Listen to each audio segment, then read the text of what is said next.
Hello and welcome to another episode of I Will Hold Space for Your Darkness. I'm your host, Erin Jane. And today I'm joined by a guest who I barely know where to begin with his long list of accomplishments and resume. I'm joined by Mr. Chris Littrell. He is a Air Force veteran. He is a retired law enforcement officer with almost 19 years experience, including experience in roles as patrol sergeant, detective, SWAT team member, community services and peer support coordinator in Washington State. He's a columnist and contributor for Police One. He also runs a leadership consultant agency, Gravity Consulting and Training, and he is also a podcast host of City Podcast with his lovely wife, Jamie. I think I just did the highlights, Chris. Yeah, I think we're done now. Do we just go home? Yeah, we'll just sign off here. Erin, thank you so much for allowing me to come on your show and just to speak with your listeners. No, thank you for coming on. I greatly appreciate it. I guess we'll sort of just jump right on in it. I'd love to hear about your Air Force experience, because I may have done some snooping across the weekend and saw there may have been some other family members involved in the Air Force at some point. Yeah, my brother. So, my family didn't really have a military tradition, if you will. I mean, you go back enough generations and we did, but not recently. And my brother had joined the Air Force out of high school, if I remember right, just to get money for college. And that's what planted the seed. It was him doing that and him being in this sharp looking uniform and having these stories. Yeah. And so I got married after my freshman year of college, and my wife and I are kind of doing the going to school full time and working as full time and never seeing each other. And I just felt this lack of purpose and restlessness. And we were walking through the cafeteria at our college, and I walked past an Army recruiter in his really sharp looking dress uniform. And I looked at my wife and said, maybe I should join the military. And my wife, being the rock star she is, she's like, if you want to do it, do it. Like, I'm like, you realize I could deploy. Like, they could send me things. And she's like, babe, we only get to live this life once. Like, if you want to do it, let's do it. And so, and when I say let's, it was a joint decision. She has some issues with an eye to where she couldn't join with me, but it really was a joint decision because I went all over the world, just like we said might happen. And what a great experience being in the Air Force. Yeah. And so was it predominantly sort of brother already in the Air Force as opposed to any other branch of the military that really drew you towards it?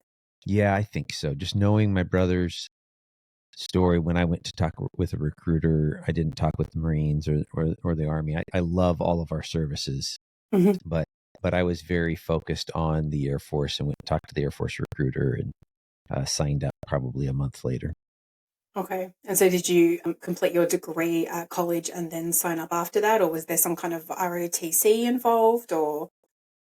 Yeah, I enlisted, so no college was necessary. And then I started taking advantage within the I think pretty much all the military units, especially now, or the military departments.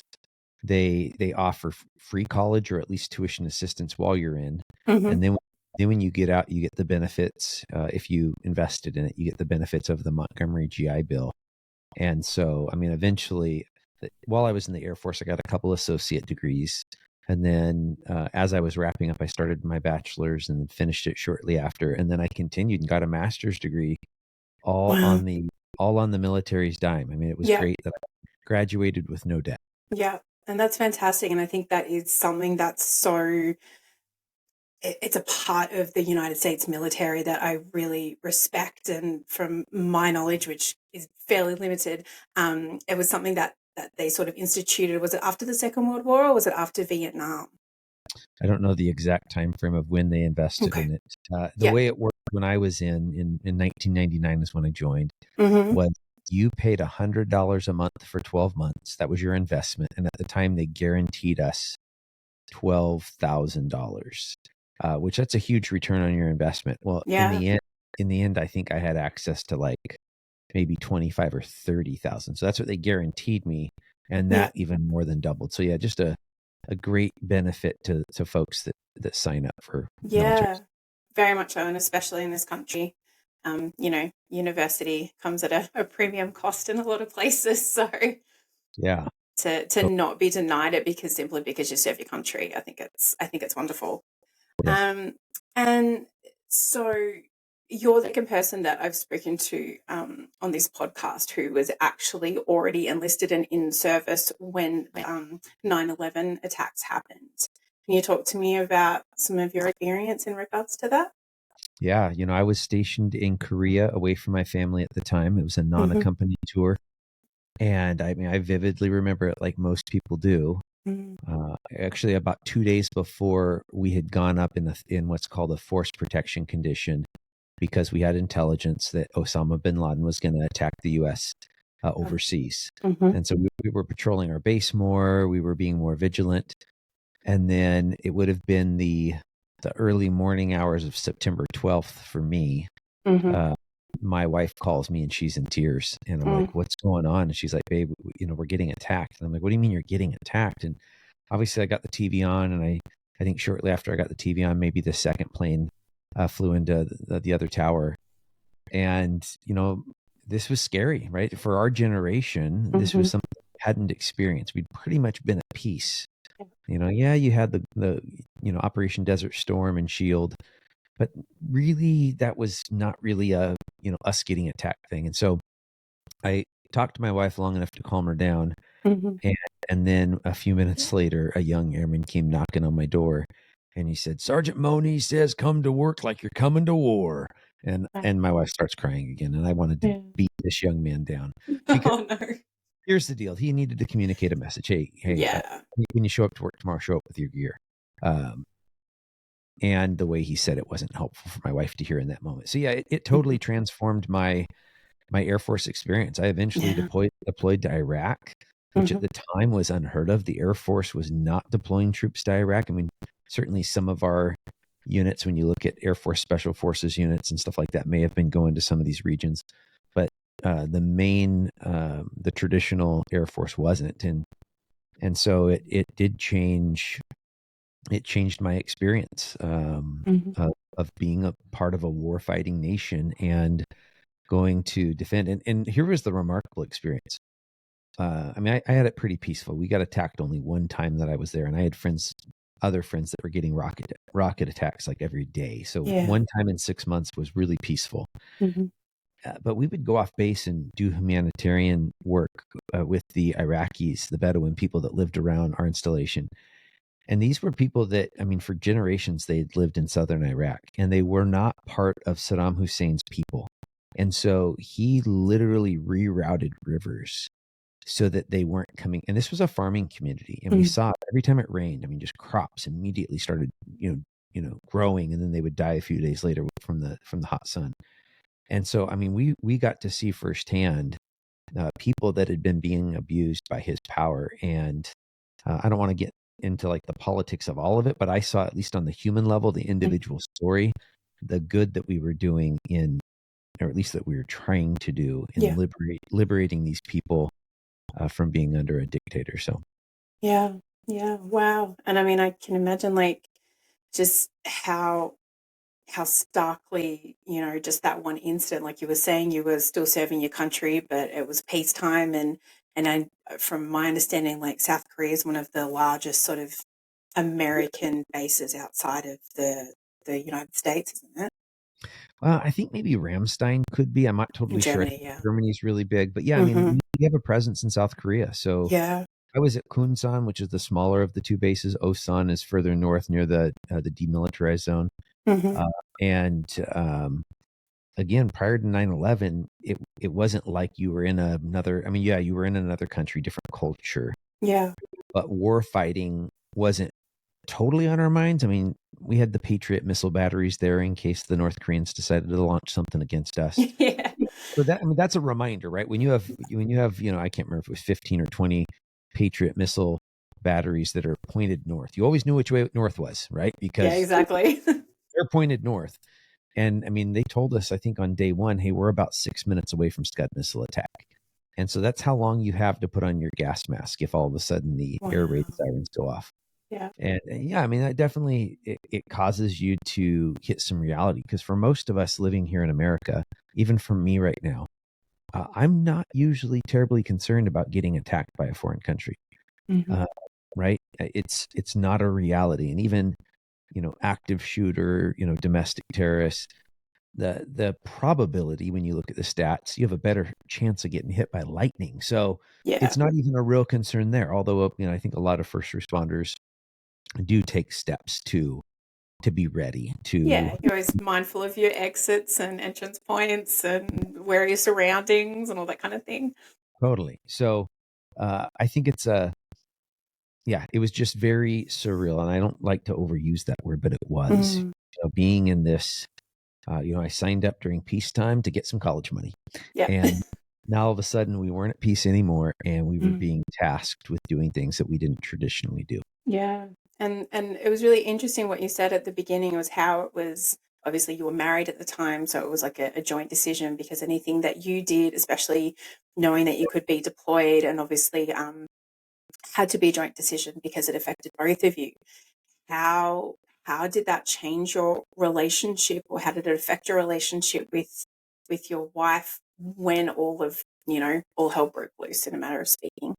Honestly, it impacted my relationship before all hell broke loose. I Hmm. go to basic training in tech school, and they, in the military services, they do a really good job of teaching you attention to detail and teamwork.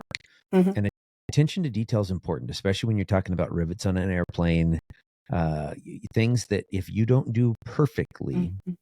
people are going to die. And so the way they teach you that is they teach you how to fold your underwear, your socks, and your t-shirts to perfection. And I thought that was going to translate over into the family life.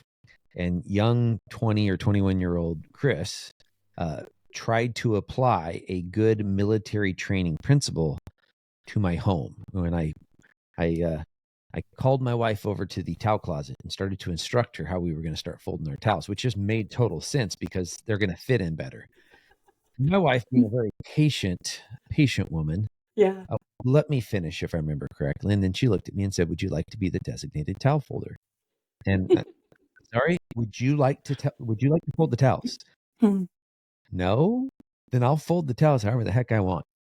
And so, I mean, that was, unfortunately, I didn't get the lesson. I mean, I got the lesson then. I'm going to let her fold the towels however she wants because I don't want to fold them all. But honestly, it's taken me the last 23, 24 years to really understand this. The fact that the consequence of our jobs in military and first responder jobs, the consequence of the jobs is that we do change. And sometimes we're not viewing things through the right lens. We come home and we engage family with some of the tools and tactics that we do on the street. Yeah. Sometimes planned, thinking, hey, this is a really good way to lead life, and sometimes unplanned, Yeah. when the kids get in a fight or when something gets spilled on the floor and I'm screaming. I'm screaming at my family, Hmm. and not appropriate. And it really wasn't. I mean, I've learned this lesson over time, but it wasn't until this summer that it really spiraled out of control.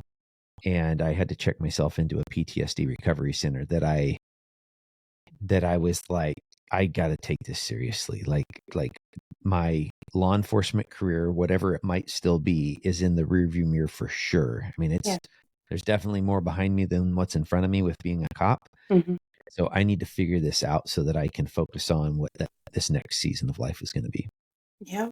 And I think, as any of us know who have performed any of those roles, when it's great to be able to do it, but if it means that you're causing unbelievable pain and conflict to your home life, to your kids, to your family, I mean, nothing trumps that. Nothing's more important. Yeah, it injured some of my daughters. Some of my daughters, um, the way they internalized Big Dad when I'm coming with these big emotions, uh, and as they should have internalized it. Meaning, I don't think their perspective is off. I Mhm. think, looking back on it, what I was trying to communicate to my kids was, you don't disrespect mom and you don't mess with one of my girls. Well, the problem with that is they were the offenders. So they disrespect mom and I'm getting big. They hit one of each other and I'm getting big. Mm. And it wasn't just that. I mean, there's the other things too, where they just aren't doing something fast enough, right? And now I'm yelling, and my Yeah. wife would say I would fly because I would move quickly at them. Yeah. And she's like, "Babe, that's scary. You are Yeah. big, you are strong." And for little ladies with gentle spirits, you're now the enemy. You're now the problem. Yeah. Yeah. No, and I think I see the same. My husband's a firefighter and does 24-hour shifts, and that the effect that sleep deprivation has on you is just Oh, so intense. And he does a great job. Like, he comes home and he is just on. Like, we've got two boys, and he's just on, and he's good and all that sort of thing. But it's like, then if he hasn't slept like all the next day, it's I don't want my kids to grow up walking on eggshells, and neither does he. But it's that balancing act of like, all right, let's just kind of give data a minute, or let's keep that noise down a little bit, or me pulling him up and being like, I got this. You walk away because you're not on the right, or you're too imbalanced right now to handle anything to do with them right now. And I think yeah. it's knowing each other that well, and me having a policing background, kind of understanding in some way that level of fatigue that you can get in those roles, or coming home after a really challenging shift, not knowing what he's seen at work, like really trying to kind of read the mood, read the room, and make sure that everyone's kind of getting through it all okay without, like you're saying, like being impacted or causing that sort of like damage that is the last thing that you would ever want to do. Yeah. I think a lot of times first responders, especially when we work shift work or work a graveyard or 24 like firefighters do, I think like I would come home and I would want to be part of family life now. It's 6 a.m. I just worked all night. It Yeah. was 3 days in a row, right? And now it's like if everyone's waking up on a Saturday, I want to be part of that. And I think there's times that that's okay. Oh, yeah. And I think there's times that we got to get stingy with our sleep. We got to be more strategic Mm. with our family time. I think my family's going to benefit more from me not going to sleep right now and me being involved in family life. And maybe they will. I know the way it played out, at least in my life, was I didn't have the tools, the emotional intelligence, the capacity to handle conflict, I just wasn't showing up like the man I want to show up as, right? And so if I were to rewind it back all the way, although my 20-some-year-old self probably wouldn't listen to me, but if I somehow get his ear and get his attention, man, I'd say, hey, get stingy with your sleep. Yeah, there's times that you can do an all-nighter and then still show up and do all right. Yeah. And if you've already done that for a day or two, stop. Get really good sleep. Yes, your kids are going to miss you while you're sleeping, but then you're going to wake up and you're actually going to be present, right? Yeah. And your brain's going to be in a healthier spot to keep this going for the marathon run that a first responder career is. Yeah, very much so. And so I you didn't have children while you were in the military, did you? Yeah, we Or you started. So Oh, you pretty much, did? Oh, okay. yeah. So we got to that first base and I got put on a controlled tour, which meant I couldn't deploy. And so Oh, then okay. we started having babies around deployment schedules because I really wanted, my wife really wanted me to be there for the Yeah. birth. So yeah, our first daughter was born in 2000. So joined the military February 1999. First daughter is born September of 2000.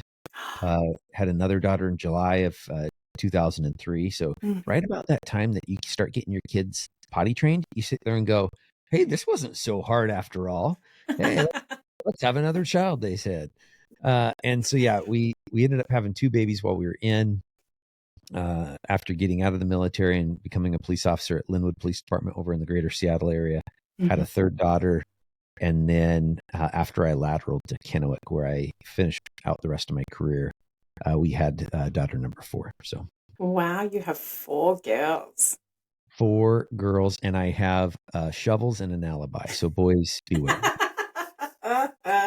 Exactly. As coppers, we know how to, like, we know where and how to dispose of bodies. So don't mess with us. According to Yellowstone, there's a county in Wyoming that doesn't have any populace, so you can dump bodies there. I don't think that's actually true. I don't know if you've seen the Yellowstone special, but my wife and I really got into Yellowstone for a little bit. In fact, when I start watching it, I start talking with a Southern twang, even though I don't have one. So. I'm keen to watch it. I'm like, I feel like I need to dedicate the time to it. Wow. So, okay. So, Chris, you said that you spent 6 years in, and obviously multiple deployments and all that kind of thing. What was the point for you that you were like, okay, I'm all done? Was that like, was it just a 6 year, not contract, but 6 year agreement, and then you walked away, or how did that work out? Yeah. So typically people in the military will enlist for a total of 8 years. Okay. But then the active duty and the inactive time depends on what you sign up for. So I signed up for a 6 year enlistment, which was 6 years active, 2 years inactive. There's a lot of people that will do a 4 year enlistment. So yeah, my enlistment was up.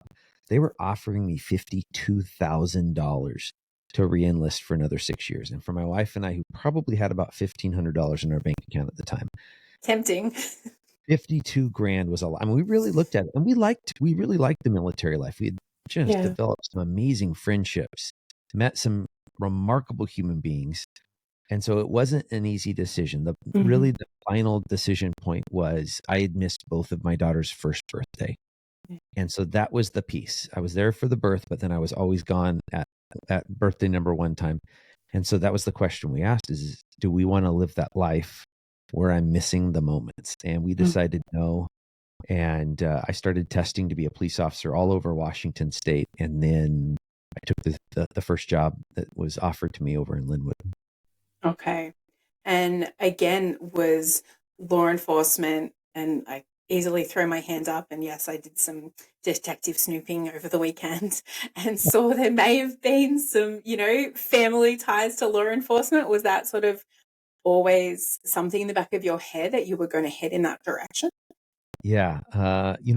Yes and no. So yes, it was, but I'd also kicked around other professions. I considered being a school teacher. I considered being a pastor at a church. Actually, my freshman year of college was I went to a Bible school where I was majoring in pastoral ministries, and the influence of my dad and my grandpa. My grandpa was a reserve police officer in Brea, Wow. California, back in the '60s. Yeah. My dad was a manager for Miller Beer for a lot of years, and then in the mid '80s, he became a police officer, and so. I'd gone out on ride-alongs with my dad, just saw how exciting the job was from that front seat of the car. I had volunteered at the police department as a police explorer. And at the time, I mean, you wore a uniform that was exactly the same as the officers. That's cute. The only difference was your shirt was powder blue instead of navy blue. But I mean, you had a metal badge, metal name tag. You had a duty belt on, no gun, but a duty belt with a radio and a flashlight. And you handcuffs and very fancy. Tell you what, if it's something that someone's considering, that really kind of gives you the bug for it. And so when I was getting out of the Air Force, I did consider other jobs for a short time. And after my wife and I kicked it around, we realized, this is what we're gonna try to do. And so I tested and got hired. Yeah. And so is Washington State where you grew up? Yeah, actually the city where I'm living now, Kennewick, where I finished my career, is where I was born and raised. My wife and I were both born in the city. Wow. We're high school sweethearts, knew each other a little bit before high school, but not like connected friends per se. We had friends of friends. Yeah. And so staying in Washington was important because of how much family we have here. And while we really enjoyed our friends when we lived other places, we wanted that family connection and support. So I couldn't get the job at Kennewick at first. My dad worked here, and they had a really strict no nepotism policy, and so Kennewick wouldn't allow me to move forward in the process. But Linwood did. Great agency, super busy. Being in Greater Seattle, gotten lots of foot chases and fights, and super exciting. But then Kennewick changed their policy eventually and allowed for me to test here and go through the process. I just couldn't work on my dad's chain of command if I got hired. Fair enough. Now, I'm almost a little bit perplexed by you saying that a police force was not all about nepotism. Like, that sort of has really thrown me for a spin, because that's normally the complete opposite. So yeah, West Coast policing is a little bit different in some regards, just in some of those type of black and white rules. I got a buddy that was a cop over on the East Coast, and he would tell me, and this was back in the early 2000s, if you went into a diner and you tried to pay for your own meal, they were going to get mad at you. It was like, Mhm. no, like, we appreciate you. We're this is the way we take care of our cops and our firefighters, is by buying your food for you. Mhm. Over here, I accept a free meal, I might lose my job. So just the Yeah. contrast, and I think around the country, that contrast has probably gotten a little bit more similar, of receiving gratuities and stuff. But I still Yeah. talk to some friends that they tell me where they serve currently right now. Yeah, getting free food, not a big deal. The agency is okay with it, and so yeah, they were pretty black and white for a while with the nepotism thing, and I get it. Like, don't hire me because I'm my dad's son. No. Yeah. Don't not hire me because I'm my dad's son, right? Like, and it made things complicated at times. Yeah. How Um, what's the size of Kennewick Police Department? yeah, it's 108 commissioned officers. Okay. So, I mean, everyone knows everyone. It's small enough. At the time that they didn't hire me, there were only two commanders. So there was a chief and then two commanders. And what they had done is they just moved all the lieutenants that were below the commanders up to commander. And so now there were four chains of command. Okay. And that's when the chief went to the city manager and said, "Hey, I got some qualified cops in other jurisdictions. Their dads work here. If you allow me to hire them, I can keep them out of each other's chain of command." Yeah. And so yeah, that's the way it was. There was a couple times that I fell in my dad's chain of command, and what happened was I just had a different chain of command. I had a different boss that or boss's boss that I reported to if I got in trouble or if something Yeah. good was happening. So Yeah. But I mean, it sounds like they handled it in an incredibly like professional way, and to make it so it's not uncomfortable for you guys too. Like that also I think plays into it. yeah, I appreciated the way they handled it. The fact they gave me a shot. And I mean, at work, my dad was Commander Littrell, right? I mean, that's what I addressed him as. And sometimes people would giggle, "He's your dad." I'm like, yeah, currently he's Commander and he's my boss's boss. And so, yeah, we kept that together. And then there were things at home we just couldn't talk about. My dad and I have a friendship. So we do talk, but then sometimes we'd be mid sentence and we'd have to trail off. Yeah. I'm not going to finish what we were just talking You're about. like, anyway, how do you like stuff? And I understood. And sometimes the same thing would happen with me, especially like in a contract negotiation year. We'd be talking, and all of a sudden I'd just stop. I'm like, I'm not going to finish what I was just talking about, Dad, Yeah. because I was about to overshare, and I didn't want to put him in a weird way. Yeah. With him knowing stuff that he doesn't need to know, he didn't want to put me in a weird way. Now, or I should say, here towards the end of my career, he retired about 6 years before me. Mhm. And it was great. I could call him up all the time when I was frustrated with my bosses, when I was frustrated with my subordinates, with my peers, frustrated with myself. And I could unload on him. And he was a really good filter. He's been a really good filter for giving me perspective from the different stakeholders. That's wonderful. And yeah, it sounds like you guys have such a rich and full relationship that, so many different aspects kind of, you feed each other through. So I think that's really wonderful. It's kind of like Blue Bloods without all the drama and not as much whiskey.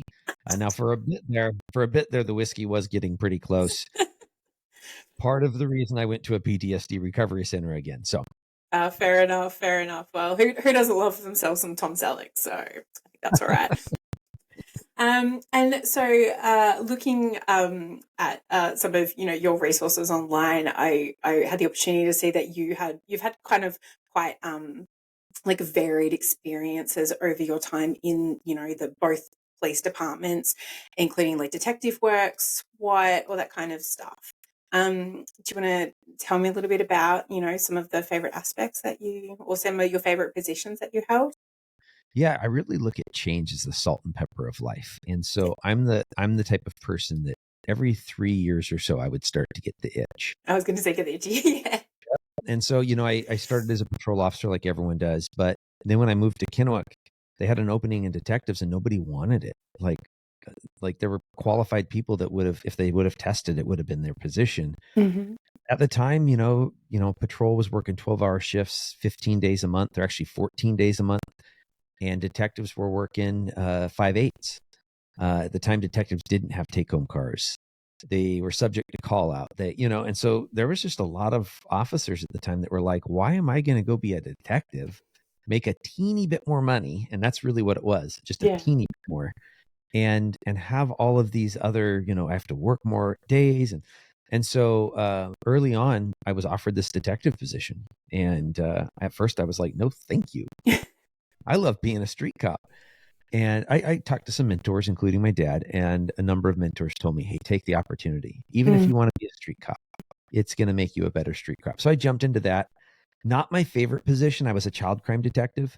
Really, my role was persons crime, so homicide, kidnapping, all that, glorious stuff that they make TV shows out of.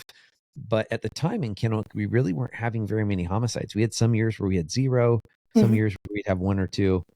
And in contrast, I think 2022, we had 18. So, I mean, a huge shift. I might be off on that number, but a lot more than one or two. And so while I liked being a detective, I didn't like working the kids' crimes. That really bothered me. And that led to some anxiety and depression back in 2010 that I dealt with. Being on SWAT, like, who doesn't like to blow things up and to shoot other people's bullets? Being on the SWAT team was fun. Yeah, I can imagine. I would have stayed longer, but that was when I was going through the anxiety and everything, and I needed to simplify my life. So I really stepped out of a lot of responsibilities in that season. That I don't want to say that's a regret, because I really don't regret any of my career. There's a piece of me that would have liked to plan going on the SWAT team at a better time in my career, where I wasn't already subject to call-ins as a detective and call-ins as SWAT, right? Oh, so you were doing that simultaneously. And I was part of our peer support team getting called in for that. And so I'm a dad and you got a wife and kids and nothing else going on. And so, like, the narrative of you're a failure as a dad, you're a failure as a husband, you're not doing enough in all these areas was totally running rampant through my brain. And it wasn't until I got professional help and a good counselor that could help me train my brain out of that false narrative. My favorite job, so I have different favorites.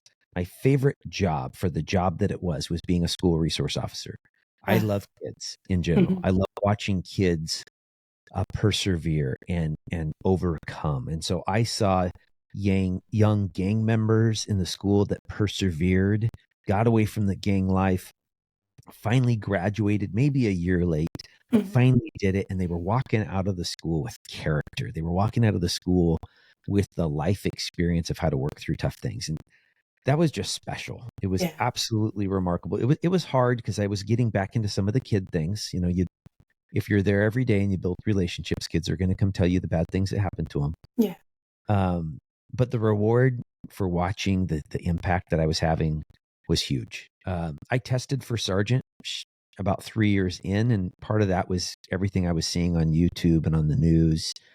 It wasn't that I thought cops were screwing it up everywhere, but I did think that we could get better at some things. And I wanted to be in a leadership position, both to help drive the narrative towards the community, letting the community know the true reality of our great men and women who are serving in law enforcement, and also to make sure that we were holding ourselves accountable and we were training ourselves up well. And I became a patrol sergeant. That was a lot of fun. Shortly after that, they needed someone to move into detectives again. And it was a position that no one wanted. And so I really didn't test for it, but I became the detective sergeant for our street crimes team. And that was my favorite team. So not my favorite job. Yeah. We worked 5 at night till 3 a.m, getting called in all the time, low on sleep. All of that sucked and didn't help my brain. But we were a close team of usually between about 4 to 6 detectives.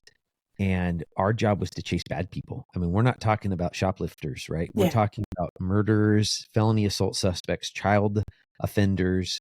These are the people that we were chasing. And we would use tactics and technology to get eyes on someone. And then we would blow the place up, not literally blow it up, but we would surround it with a bunch of cop resources and we would get our suspect. Yeah. And so just amazing. Like, I was the weakest link on this team by far. Like these detectives, their ability to develop confidential informants, their ability to write search warrants and to do criminal investigations. It was fun. It was so much fun to be on that team. During COVID, most of us were sworn in as deputy U.S. Marshals. So a lot of law enforcement agencies have task forces that are comprised of federal and local law enforcement. Yeah. We were part-time task force officers on the local team. And so when they needed extra bodies, they'd pull our team in and we'd team up with them. When we needed extra bodies, sometimes we'd pull them in towards us.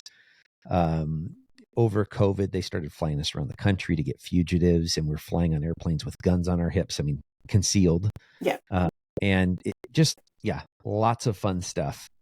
And then at the end of my career, I finally got into community services sergeant, where I'm supervising the school resource officers. And that was fun again, just because that was my favorite job by itself. And so now I'm going back in the schools, a lot of folks that I know, principals and teachers, and then I'm filling in for my school cops when they're on vacation or training. So lots of different fun opportunities. I was really blessed with that. Yeah. And so are you saying, so you're still doing part of that school resource thing? Is that what you're saying? No, not anymore. So yeah, so that's where you finished up. Yep. Towards the end of June, I was still doing that, and we shut down, school closed for the year. Mm-hmm. And I was actually on vacation teaching a leadership course when I kind of spiraled. And all I mean by spiraled is, I'd been getting overwhelmed with a couple of calls I'd seen at work over the previous probably 4 or 5 months. I'd started counseling again. And one night I laid down to go to bed, and I couldn't.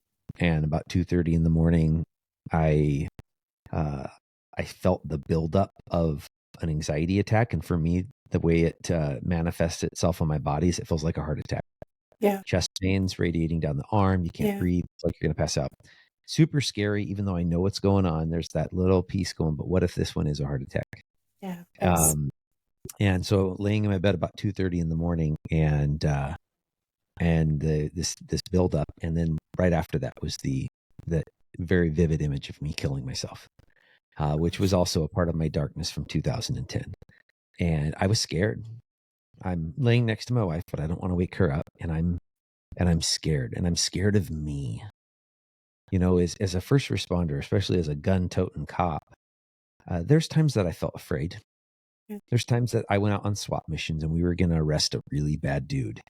And there was a little bit of fear, but I had the comfort of a well-trained professional team. And that kind of caused whatever fear I may have felt just to dissipate. Like, we got this. We're a professional team. We're going to use good tactics.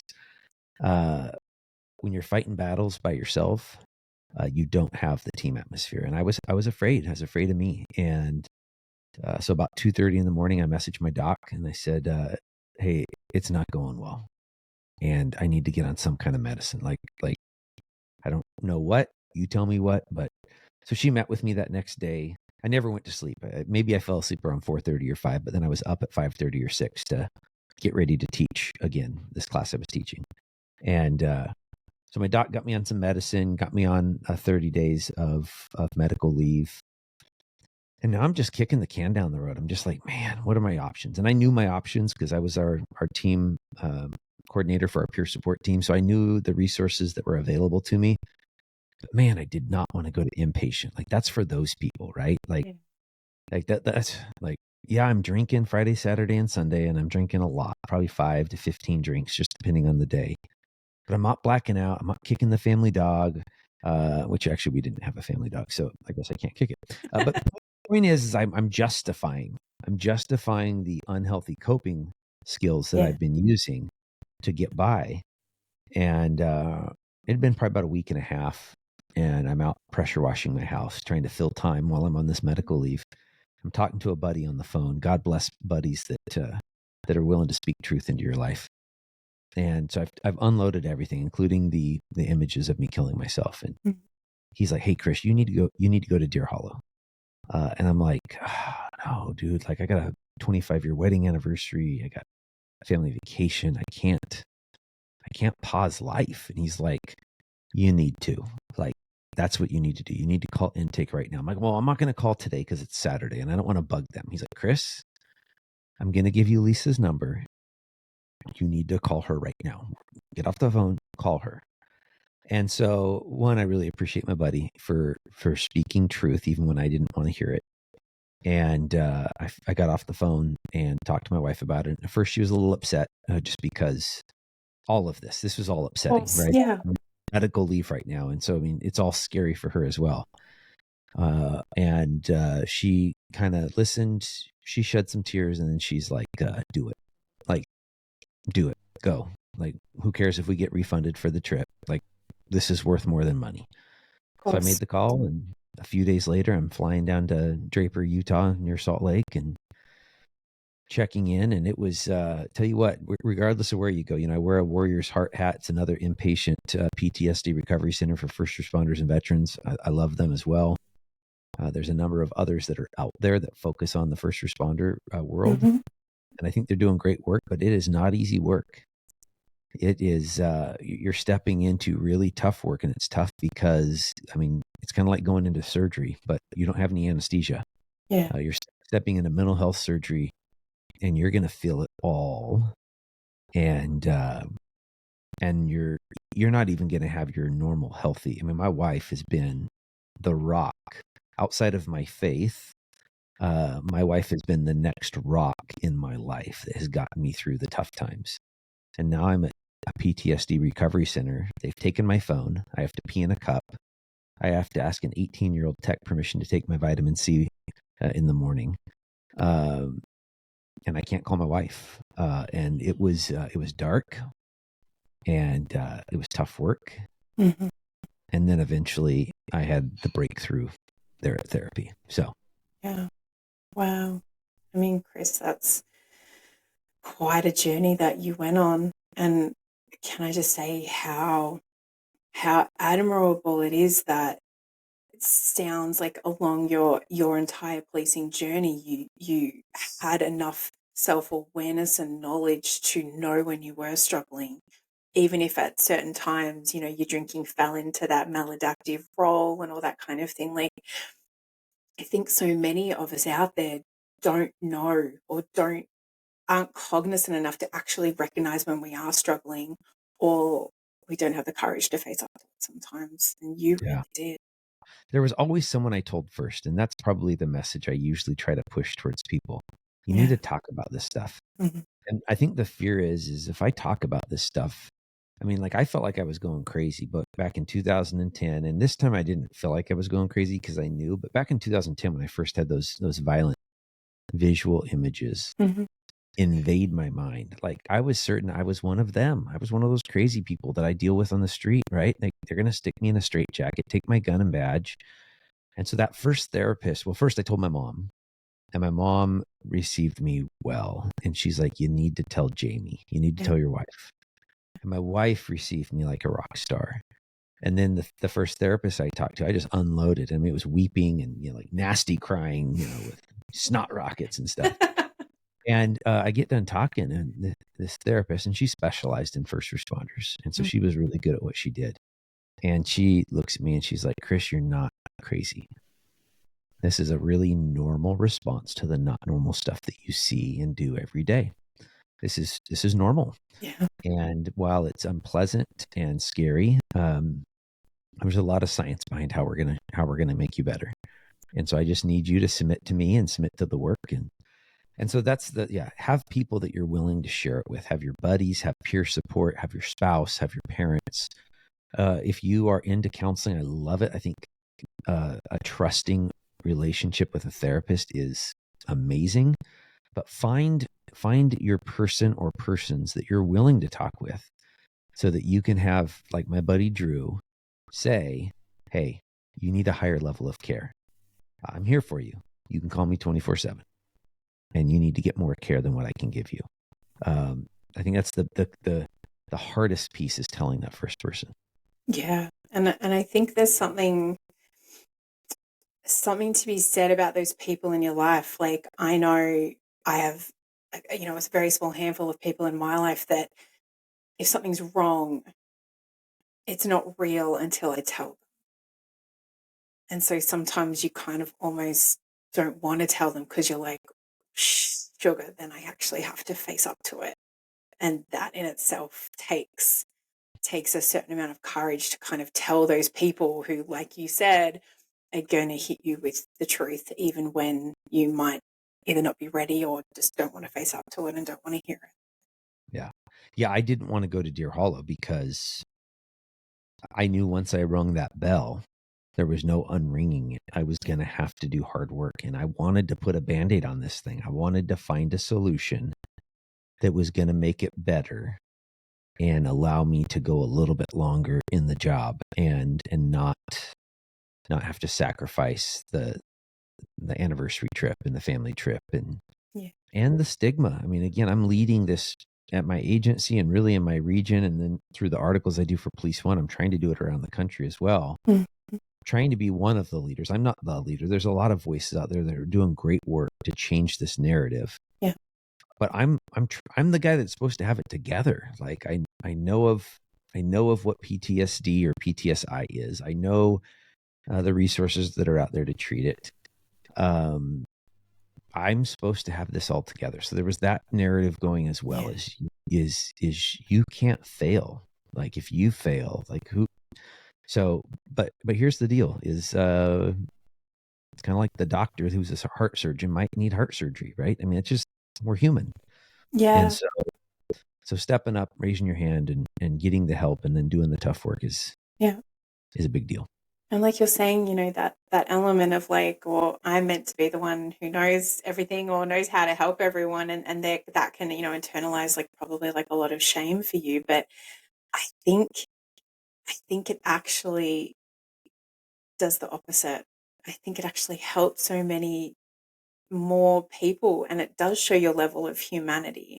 And I think that is so important, because when we hold these people up on pedestals to show that they struggle too and they have issues, like I think it is actually can be sort of more inspiring than just to have people going, oh, well, this is what you need to do. Like, I don't need to do it, but like you should kind of do it, you know. I think it's, and I think, you know, you and I with our, you know, podcast, and I don't put mine in the stratosphere of yours, but you know, we've both spoken to the wonderful Travis Gribble and Michael Segru, like two men in, you know, that similar sort of realm of just putting their truth out there, and I have so much respect for people who do that, because it does, and especially as a male, putting yourself out there, telling your story, telling your truth, sharing all of the bad shit, the suicidal ideation, everything that you've gone through. Like,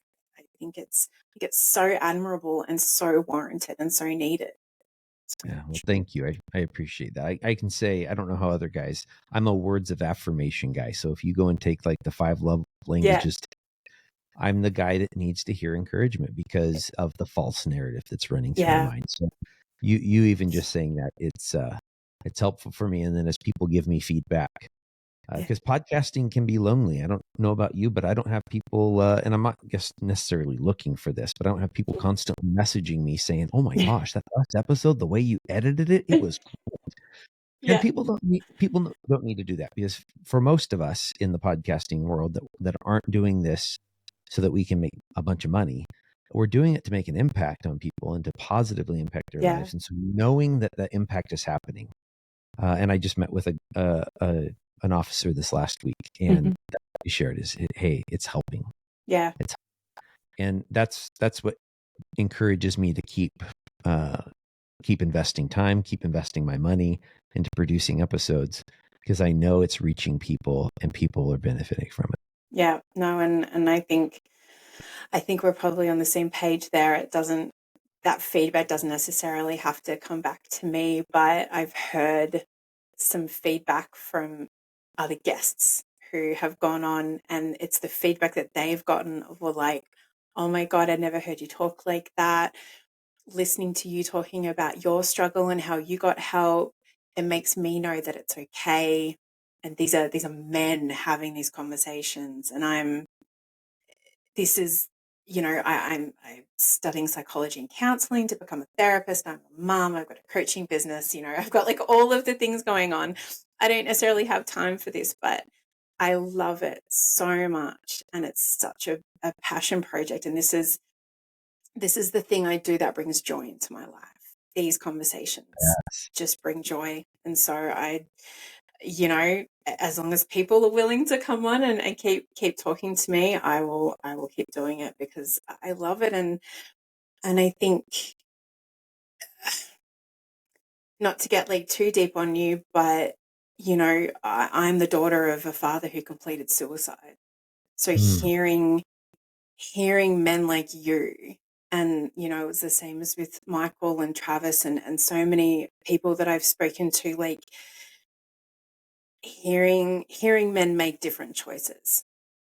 I think I've done a lot of things in my life to gain closure for like the loss of my dad, but like those small things that you guys do, I mean, and it's not small work, it's obviously incredible work, but that you guys making different choices heals people like me.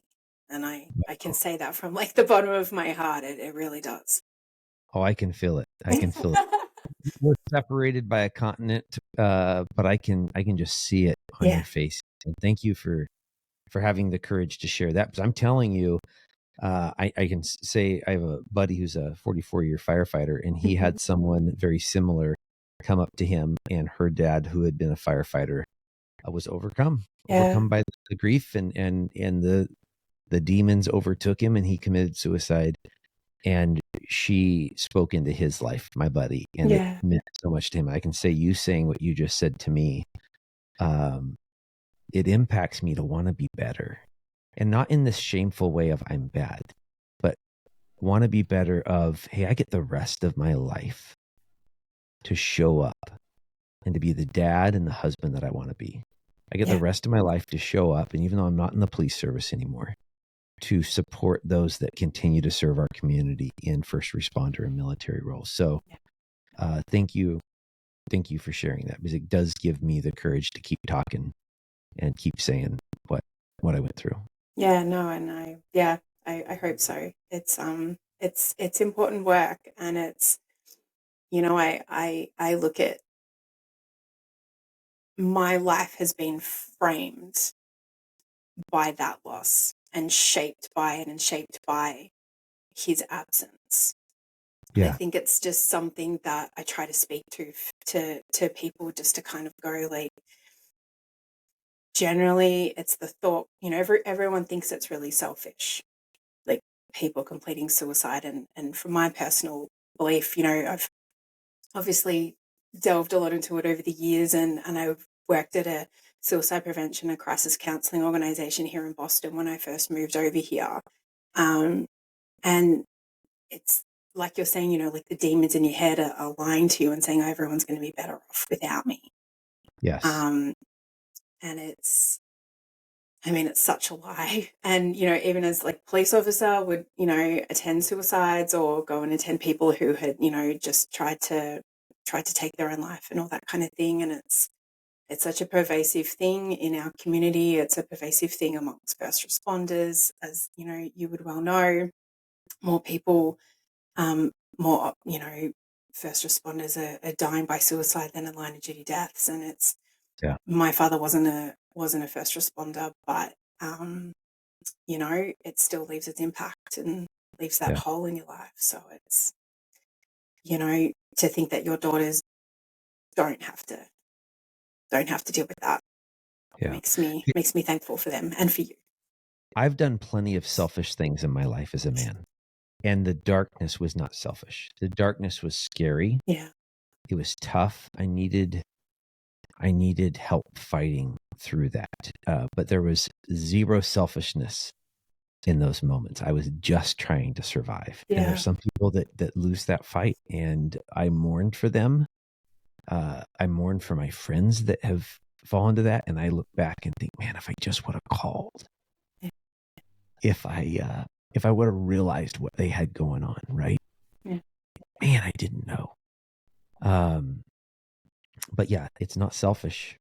It's not selfish. Yeah, it's a really tough spot to be. Yeah. And you know, I think we try to shame some behaviors because we hope if we shame behaviors that'll somehow keep people from doing them.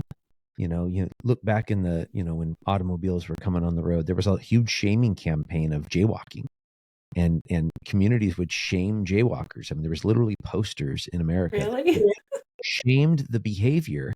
And if you shame and make fun of a behavior that you don't want people to do, then maybe they won't do it. And in some cases, actually, it works. Not in this one, because again, Yeah. in that moment, you can't shame me anymore. In fact, shaming me makes me feel like a bigger piece of shit. Yeah. It just makes me feel like Well, that more of a loser. and but it's also, it's too complex to have just this one thing of like, oh well, this will make everyone stop. Like it's so multifaceted in terms of everything, so it's but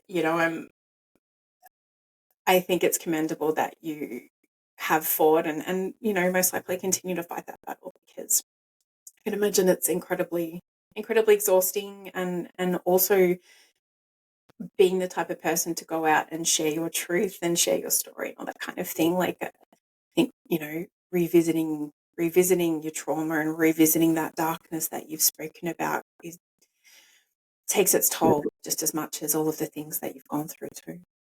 It is, and luckily my wife is really good about checking in with me and Yeah. hey, are you in a good spot to share stuff right now? Yeah. Should you dial it back right now? And there's times I need to. There's times that I need to step out of being as loud about it and just focus on being in a good spot. Mm-hmm. And there's also times that me sharing is therapeutic. There's times that it is really good for me to talk about it and to connect with other folks on it. So Striking that balance is yep. And just challenging. again, it comes back to other people in our lives, right? Like I don't believe that we were made to live this life by ourselves. I think we are Mm-hmm. made to be in community with each other. And even though it makes it more difficult sometimes, especially when we have different opinions on different things, Mm-hmm. it makes it so much richer when we lean into those differences and figure out how to live life with other humans. Yeah, very much so. And I mean, as you've so graciously, spoken about your struggles and getting help at multiple times over your career, like, talk to me about how you were or have been so aware. Like, is it something that comes back from your faith to know how to reach out and to know yourself so well? Was there any mental health training either in the Air Force or when you joined the police departments that helped you out? Or is it really just an internal thing that you've always been, I guess, been good at, or had to learn to be good at? Yeah.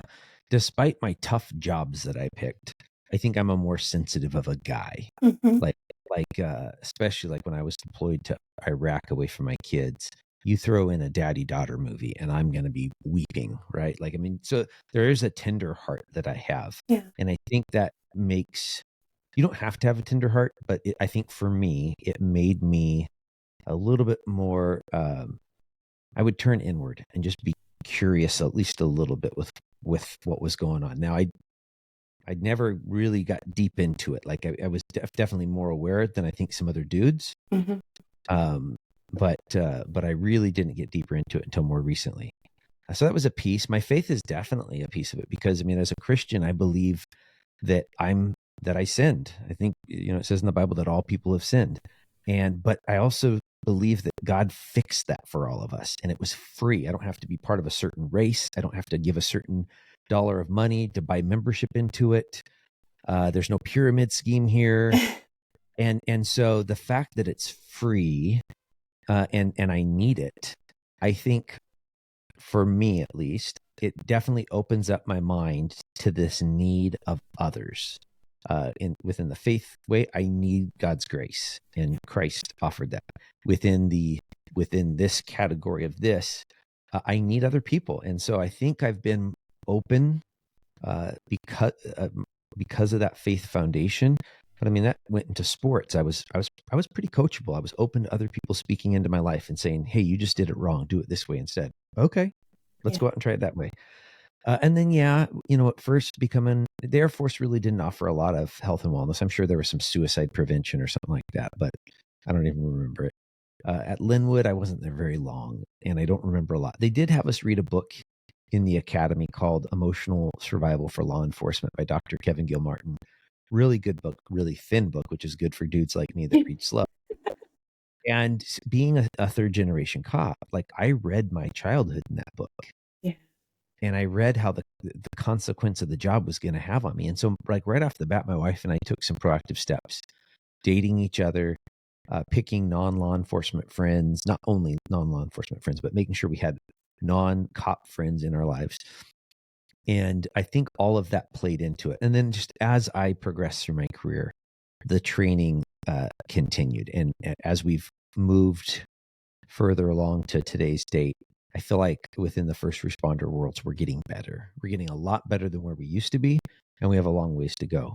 And all of that training, just the repetition. Here's the deal. As human beings, a one and done training is not going to change culture. If we're going to change first responder culture where it's okay to be broken and need help or need more training, we have to have repetition in it. It needs to be on a consistent basis of training, of chief or commander briefings, of just squad briefings or firehouse briefings. If there's annual awards events, dinners, hey, let's make something fun that's going to include how we take care of ourselves and our families better. And like strategic implementation too, not just, oh, here's like a shiny thing that, oh yeah, like if you're feeling this way, here you go. Like here's a life jacket or a buoy or something like that to hold on to, like implementation. Totally. I mean, Michael Sugru wrote a great book with Doc Shauna Springer. Absolutely love their work that they did together. Travis and his mental health professional came out here to Kennewick, and I sat through his training. And he's just a good dude. Yeah, really he's wonderful. I love him. But that we can't do those. We can't just have a book and be done. And I don't think that's what Michael or Doc Springer intend. But we can't just have the book and be done. We can't buy the book for our people, give it to them and think, all right, well, they're going to figure it out now. We can't bring out Travis and have him, open up and share his story and be like, all right, mission accomplished. No, yeah, this needs to be repetition. And bringing in the outside people like Travis and Michael, those are great things to do. We need to be doing it internally over and over and over again. We need to have senior firefighters and senior paramedics and dispatchers and cops who come in the next day and go, wow, that call really bothered me yesterday. I was having problems sleeping last night. Did it impact anyone else? Because that's not normal. That's not the way we've done it traditionally. You rub some dirt on it and you press on. Problem is rubbing dirt on injuries causes infection. Right? Yeah. In my old police force, it was have a can of concrete and harden the F up. Yeah. Oh, I've never heard of that one before. Oh, yeah. Really? Yeah. They said they had cans of like, I don't know, some kind of spray, and they'd put the police tape around it, and it would be like harden the F up written. It was just like somewhere, place wherever around the police station, and that's what the culture was. Not helpful. Hey, we don't need to sing Kumbaya, and we don't need to sit around here and hug each other if people don't want to touch, right? Just sit there and saying, hey, that one kind of messed with my mind. What are you guys thinking? You don't even have to ask what people are feeling. What are you guys thinking about that call yesterday? And I think for type A personalities, whether it be women or men, that's a safe place to kind of go, yeah, I only got 4 hours of sleep last night too. I didn't know why. Or someone else to be like, I was really grossed out by having to glove up and touch the body. Like that really bothered me. Yeah, that bothers me sometimes too. Yeah. Hey, let's talk about how we can deal with this. Make sure you go for a walk. Maybe limit your alcohol this weekend. Drink lots of water instead. Let's keep talking like this with each other. Let's keep sharing these stories. Guys, this is normal stuff. And we are tough women and men, but being tough doesn't mean not talking about it. Exactly. I think that's the beginning, at least. I don't think that is I think that's a little bit too simply said to really be like the full picture of it. But if we're going to change culture, one of the detectives at my agency, I was really pushing for this formalized training, the PowerPoint show and stuff. And one of the detectives, the one that has laser focus, and her and I have been friends since high school, but she would always see through when she asked me, hey, Chris, how you doing? I'm like, I'm good. She's like, hey, Chris, how you doing? And I'd be like, oh, Becca. And she just had a gift. I don't know if she had this gift for everyone or if it was just because we had history or what, but she had a gift of seeing when I was wearing it around. And her big thing was, Chris, if we're going to change culture, first of all, it's going to take us a decade. It's going to take us 10 years. And we can't do it through a PowerPoint presentation. We need to do it through constant conversation of not being okay, of doing things about it, and us being cool talking about it. Yeah.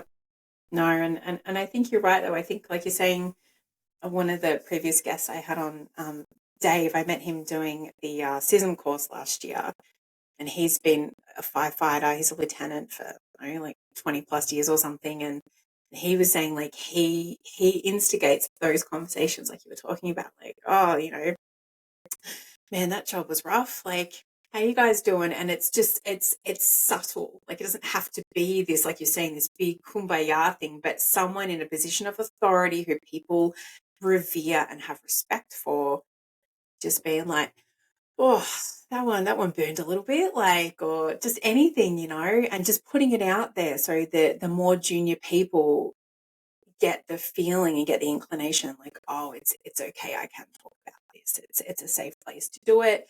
Yeah, we're going to give each other shit, like that's just how it rolls. But to make it so you can speak up, it's just like that small little thing that we can do, as well as all the other factors to try to get everyone talking. Absolutely. Yeah. Yeah.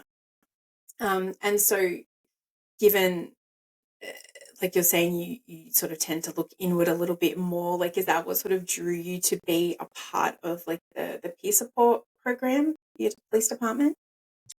Actually, no. What I had someone I respected that was on the SWAT team with me, and actually, I say he was on the SWAT team with me. I was on the SWAT team with him. He was one of our team leaders, and now he's actually our police chief here. Oh, wow. And there was training coming up, and I respected him, enjoyed working with him, and he told me about the training. I'm like, hey, I like to help people, and it was going to that training, the initial CISM training, Mm-hmm.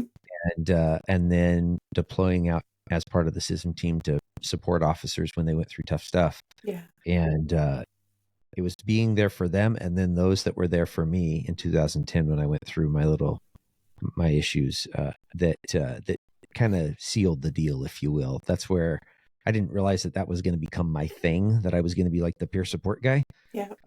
But I became that in my area eventually, where a lot of other peer support coordinators would reach out to me, or officers would reach out to me, because they knew maybe Chris doesn't have all the answers, but he has a lot of resources that he knows about. So I'm going to reach out to him and ask him a couple questions, and he's going to push us in the right direction.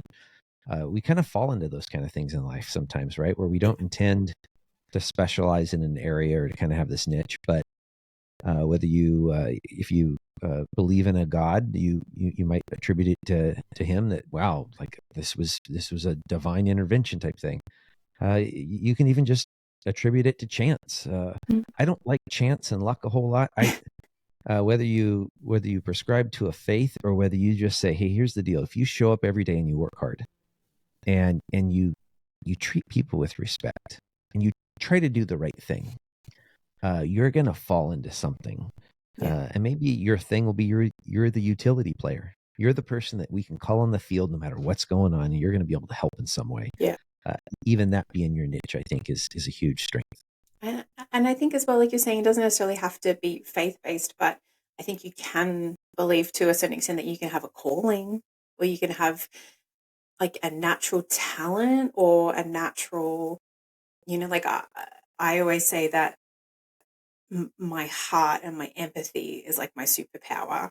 I'm like you're saying, like I'm that person who the person in front of me in the supermarket line will end up telling me their life story. It's either like it's my angelic, chubby cheeks, or like I don't know what it is.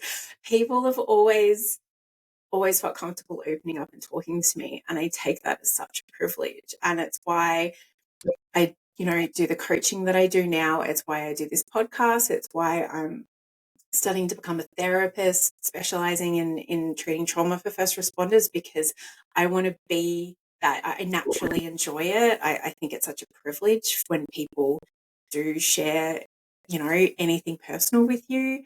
So I don't know if, I call it a calling, or just a naturally drawn to something. And I think when you do find that, and you end up making that your career, your passion project, your whatever, I think something feels like it aligns within you. And it just connects like a puzzle piece. Completely. Right now I'm teaching. I'm using my consulting business to train companies and first responder organizations.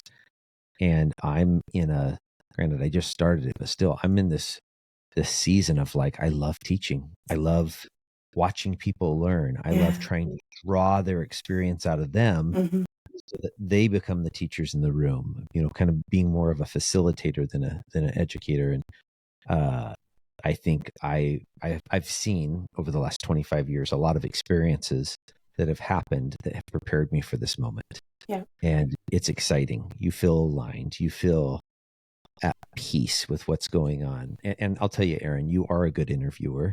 I don't have to say that to you, right? But you are a good listener. I've rambled on a couple times here for longer than I should have in that answer. No, not at all. And you're a good listener, and you're not listening so that you can just respond to me. I sense that you're listening to understand what I got going on, which plays really well into the name of your podcast, because as people open up and tell you the dark times in life, if you are a really good listener and you have the gift of empathy, it really helps them. It helps them continue to open up to you, and I think it also helps them heal a little bit. Thank you. That's very, very kind to say. I don't want to blush on you now, but change the subject. Yeah, I know. Oh my God. But so yeah, I think it's just important to build trust, and that's what it's about as well, because I can be as empathetic as I want to be, but unless someone trusts me, it's only going to get me so far. So I think that's important too. Yeah. So if you don't mind sort of just delving back to not necessarily what you went through over the summer, but was that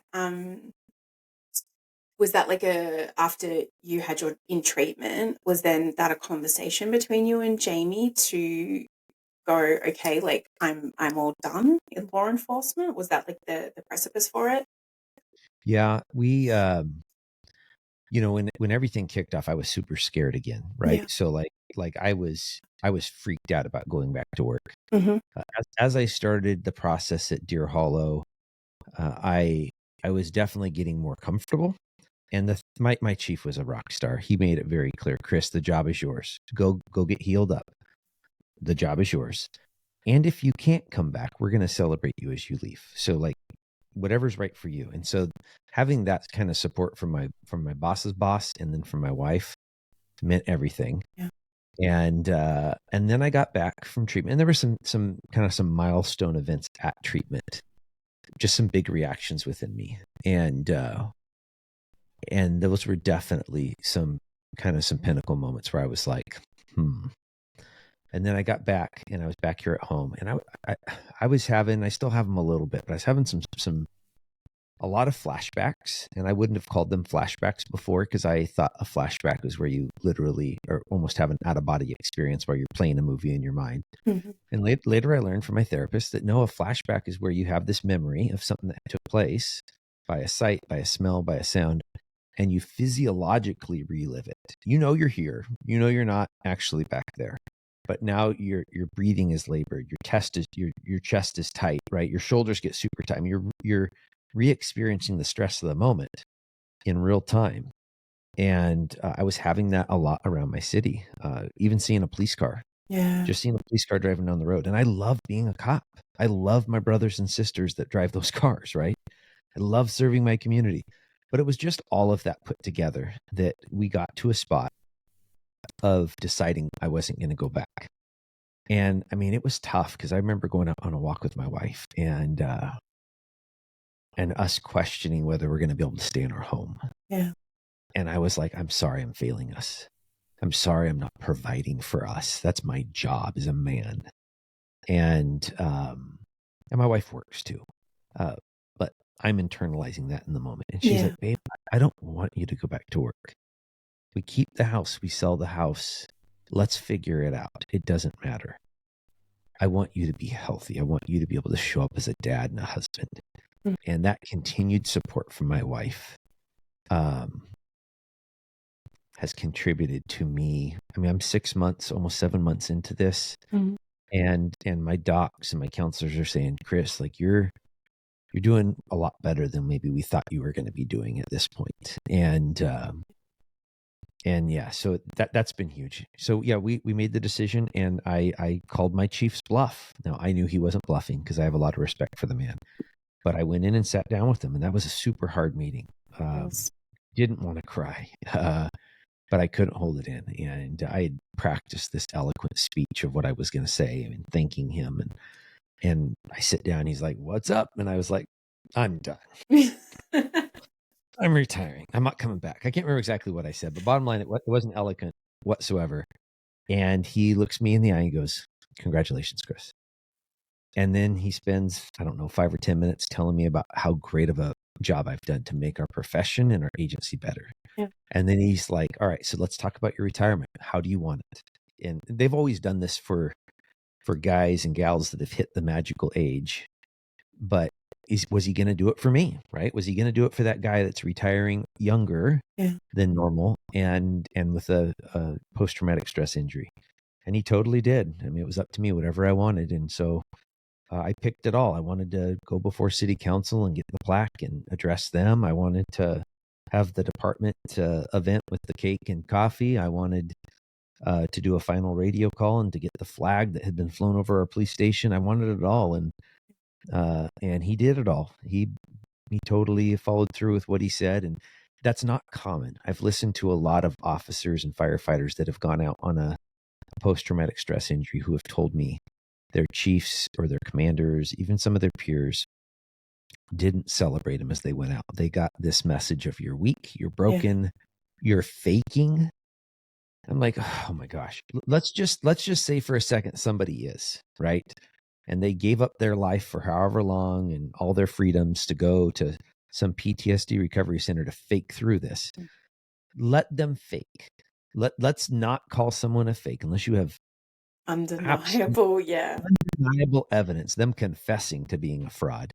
Unless you have that, let's assume that they're not. Let's support them.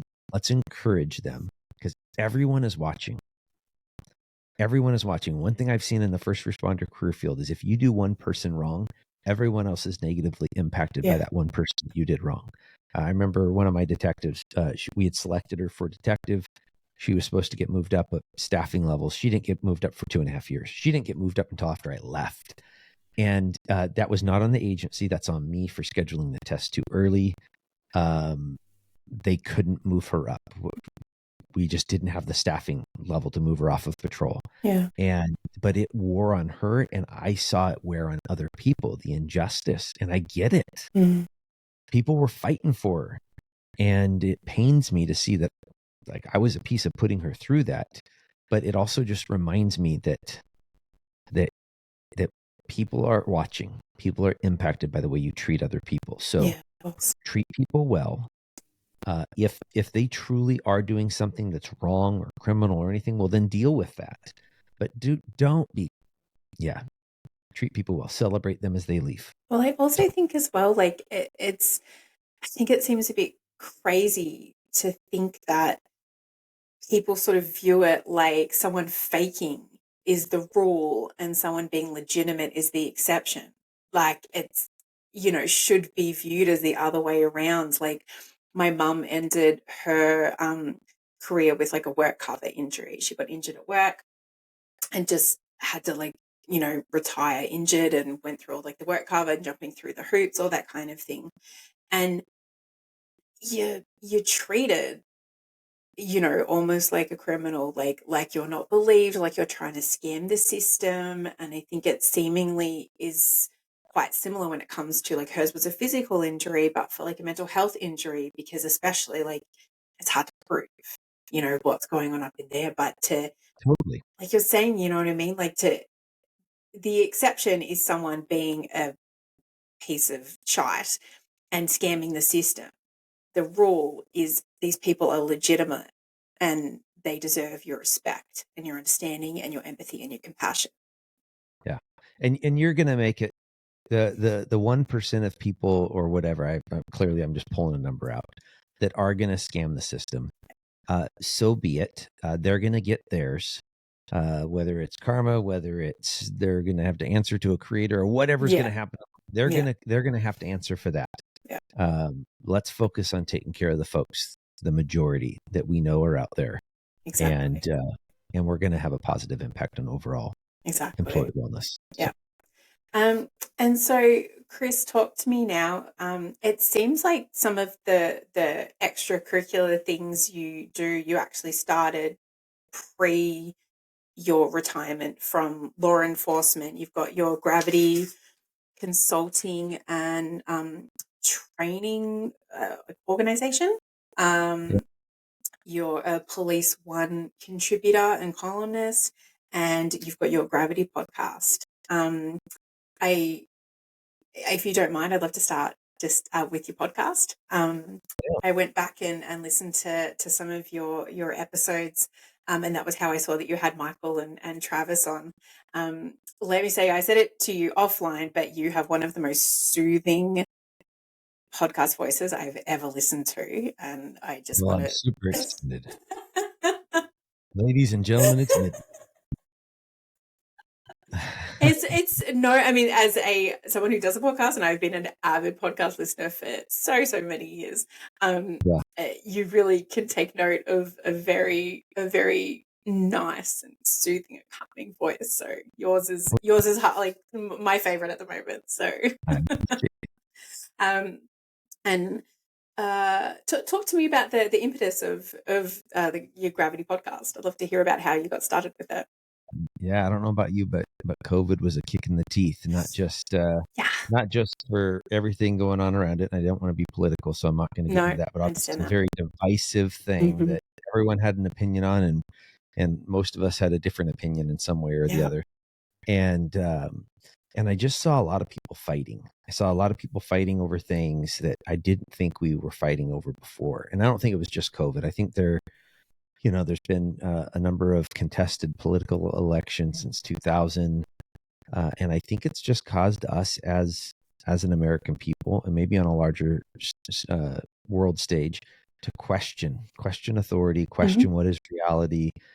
And so I think there are things worth fighting over. My wife and I both believe that. There are core values, there are foundations in life where we should draw the line and be willing to fight. I don't think that happens every day. At least I hope it doesn't for you and the people you're around. I hope that the majority of your life is enjoyable on some level. And so my wife and I started the podcast originally as really a broad audience was our goal of, hey, there's a lot of noise and chaos. Let's take a breath. Let's listen to each other. And whether you agree or disagree doesn't matter. Let's listen to each other.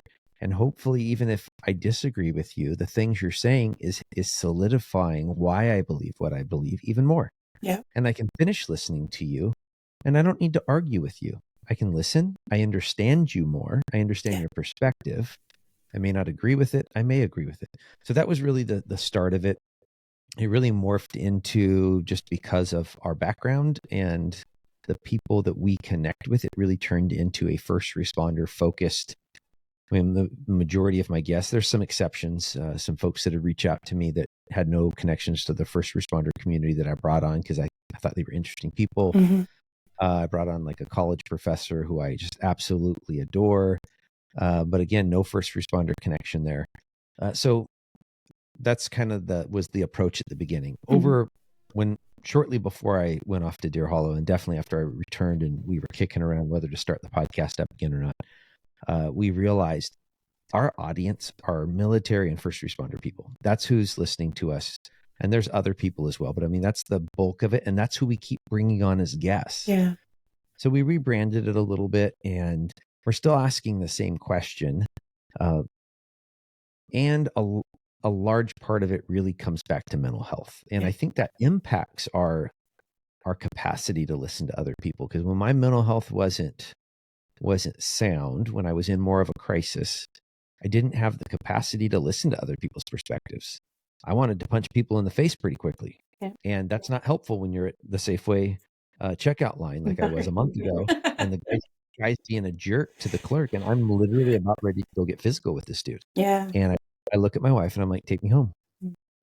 Take me home right now. I'm about to commit a crime or at least start a fight. So get me home, because right now I am not qualified to be in public.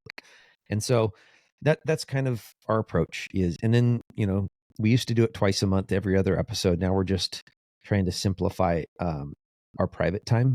meaning the time that my wife and I get where she's not working and I'm not doing the consulting work. We're trying to make it to where we don't have to podcast. We can if we If you want would to, choose to, yeah.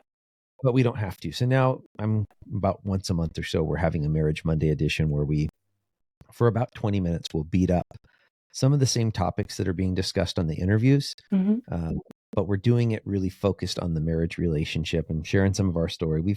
We've hit record when we're in active argument with each other or active conflict. We haven't made up all the way.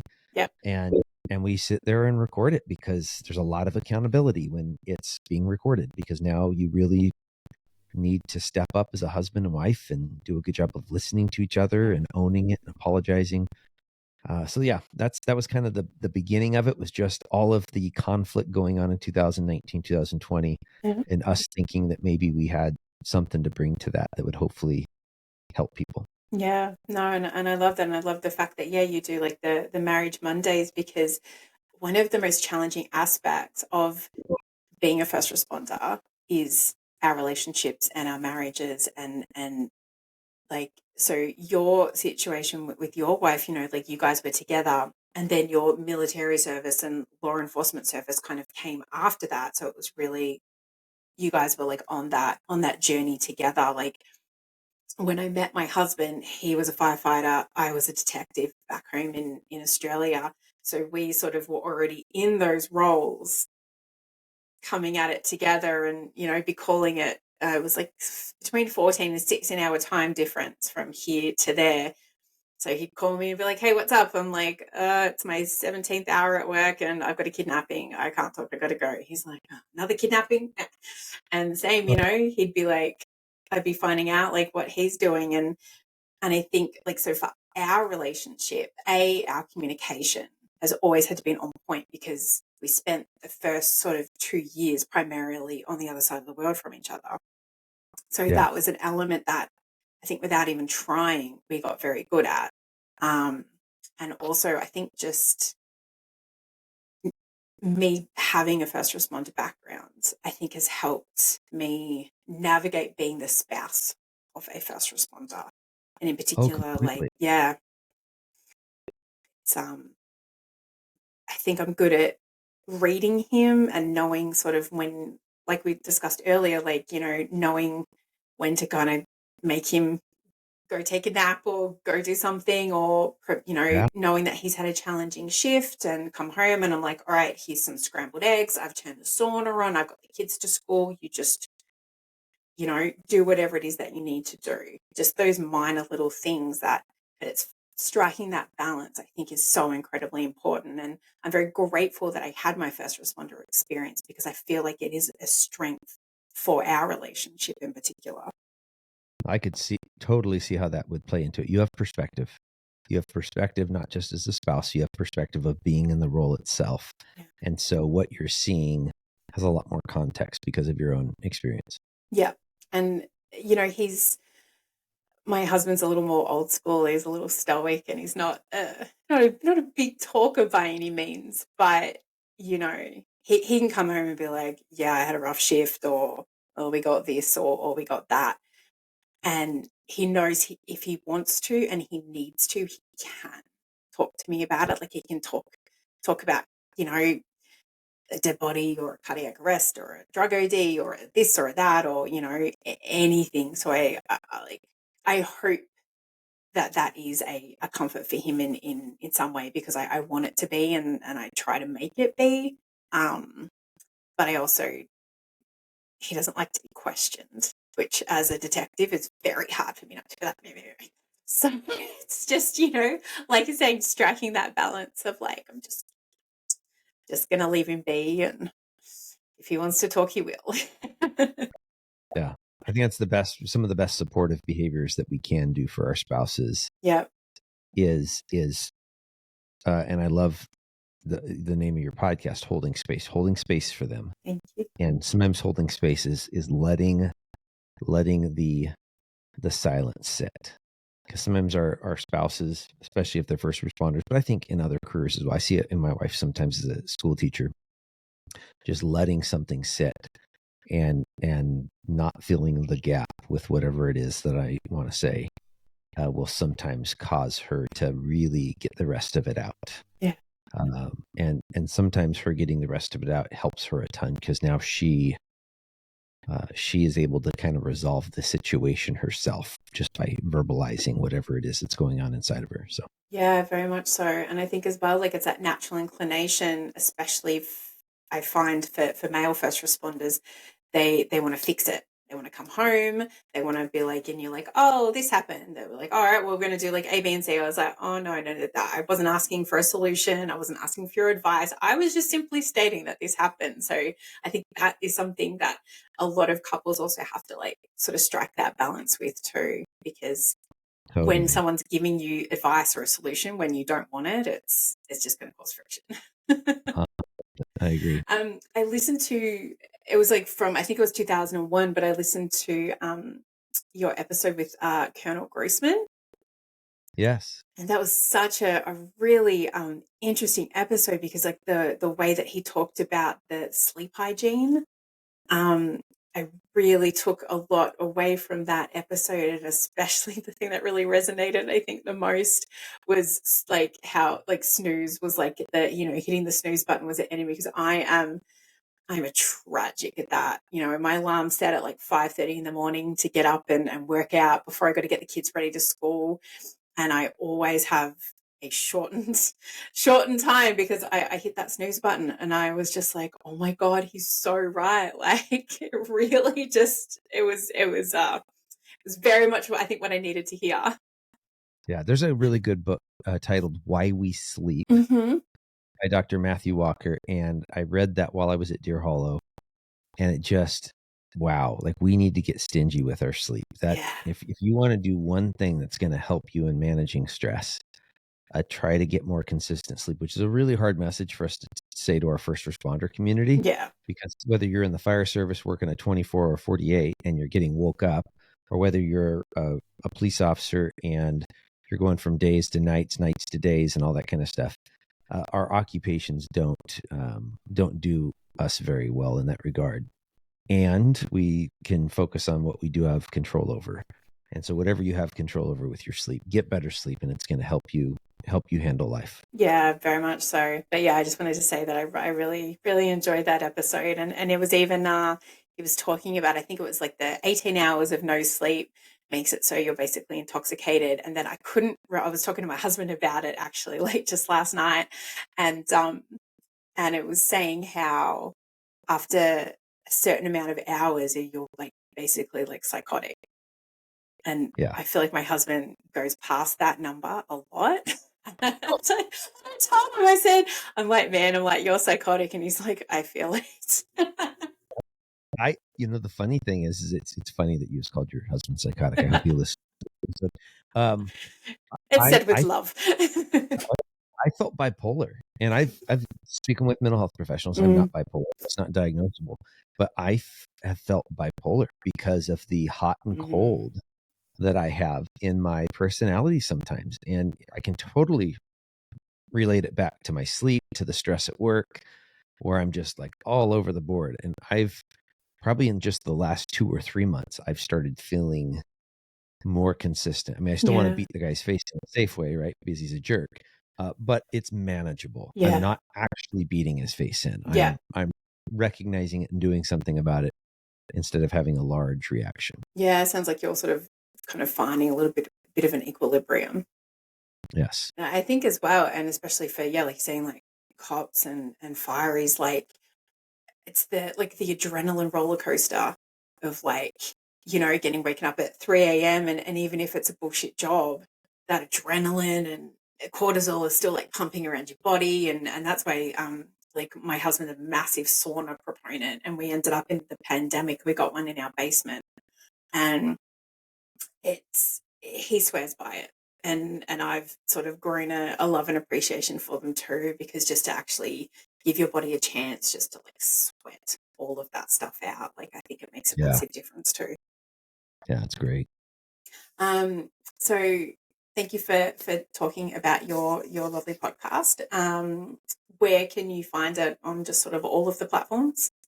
pretty much all the platforms. Most of my listeners are on Apple or Spotify, but yeah, it's like on, I don't know, 50 or 100 different podcast platforms. When I look at the analytics, sometimes I'm like, I don't even know what that one is. I don't know what that is. Yeah. But then I go and search it. I'm like, sure enough, there's my podcast on here. So yeah, if you search Gravity Podcast, you'll find it on pretty much any podcast platform. Brilliant. All right, go check it out. And how long have you been a Police One contributor? I think that was September of 19, and I was literally sitting around bored in my house thinking about enrolling in college and getting a different degree. Oh, wow. Okay. Solely so that I could write. I like to write, and I did a lot of writing when I got my master's degree. And I think I saw Police One, and I started clicking some buttons, and all of a sudden I saw something that said, submit an article. And so I submitted one, and the editor, Nancy, is just a remarkable woman who's worked with me over the years. And she published the first one. And I think after 2 or 3, she was like, hey, do you want a columnist page? I'm like, what's the commitment? What's the trick here? She's like, there's no trick. It's just going to be if you want to direct people to your work, it's a one-stop shop, place where all your articles will be. Like, yeah, that sounds kind of cool. And it's been a lot of fun. One, it's given me some legitimacy when I reach out to people within the police career field. I can say, hey, I'm a Police One columnist, and I'd like to write an article about you. Yeah. And so it's gotten me some interviews that maybe I wouldn't have gotten otherwise. And then it's just a lot of fun. I enjoy writing. So it's fun to write articles, and hopefully they're making a difference. I have one that's going to be coming out here soon in the next couple of weeks that is going to talk specifically about how my chief engaged me when all this stuff happened in June. And I'm hoping it will inspire other chiefs to not to do better. I think most chiefs out there, I'm going to give them the benefit of the doubt, just like I want them to give their officers. I think they're trying to do good. Yeah. I don't think they know how, because this is new, and it's not new, but officers going out on a PTS injury is new. Yeah. And so I want them to see examples of how it's been done really well, so that they can figure out how it's going to work in their jurisdictions. Yeah, that sounds awesome. I look forward to reading that one. I've read one that you did with Patrick Fitzgibbons. Yes. And that was a heavy read. Like, my heart just sort of, I just wanted to kind of find him and hug him. Like, honestly, like, he just, went through a lot. And I think, obviously, like you're saying, like, there's so many organizations, and he went to one called, is it Shatterproof? And he's now like a spokesman for it now. At FHE Health down in Florida. Yeah. Another good place. Yeah. So, yeah, like, it's your interview is, the way you write, like, it's very heartfelt, but like concise. And it was just, yeah, I really appreciated reading that one, because I think hearing those stories are super important. I agree. Yeah, he's actually helped me in this whole process as well. It's been one of the nice things of having the relationships I do. Is when I started to struggle, I had a lot of different people I could reach out to and lean on. Oh, that's great.